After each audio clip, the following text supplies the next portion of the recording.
de Brazzaville. Le député maire de la ville, Hugues Ngolondili, a conféré tour à tour avec Antoine Ngakoso et Étienne Franck Diawara, respectivement directeurs généraux des impôts et des domaines et de l'Agence nationale de l'artisanat. Avec ces deux interlocuteurs, il a été question de voir comment faire pour maximiser les recettes de collectivités locales ainsi que la création des espaces d'expression culturelle. David Martial Moussa. Le directeur général des impôts et des domaines, Antoine Ngakoso, a été le premier interlocuteur à être reçu par le député maire Hugues Ngolondili. Au menu de leur entrevue, deux sujets majeurs, notamment la mise en place d'un cadre de concertation permanente entre la mairie et la direction générale des impôts et des domaines, ainsi que les mécanismes à mettre en place en vue de maximiser les recettes des collectivités locales.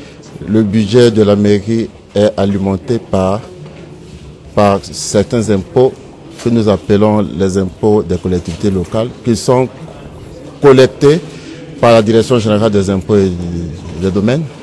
Donc nous avons eu l'échange afin de mettre en place ce cadre qui devrait nous permettre de disposer aux maires chaque mois les prévisions de l'année et du mois N+1, mais aussi de nous faire état des recettes collectées au cours du mois N.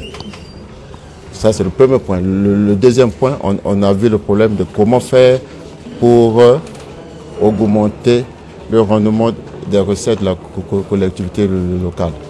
Nous avons, par exemple, la contribution de propriétés bâties et non bâties. Ce sont des impôts, à notre avis, ils sont très mal recouvrés. Ce sont les impôts qui ne rapportent rien à la collectivité locale. Nous avons pensé ensemble avec la collectivité locale mettre en place un mécanisme ou encore mettre en place les stratégies qui vont nous permettre d'améliorer le rendement de ces impôts. Deuxième audience, une autre personnalité. Il s'est agi du directeur général de l'Agence nationale de l'artisanat. Avec lui, il a été donc question d'entrevoir la mise en place des espaces d'expression culturelle à Brazzaville. Comment on peut arriver à faire vivre au quotidien la ville en ayant des espaces d'expression culturelle au sein même des arrondissements et des différents quartiers.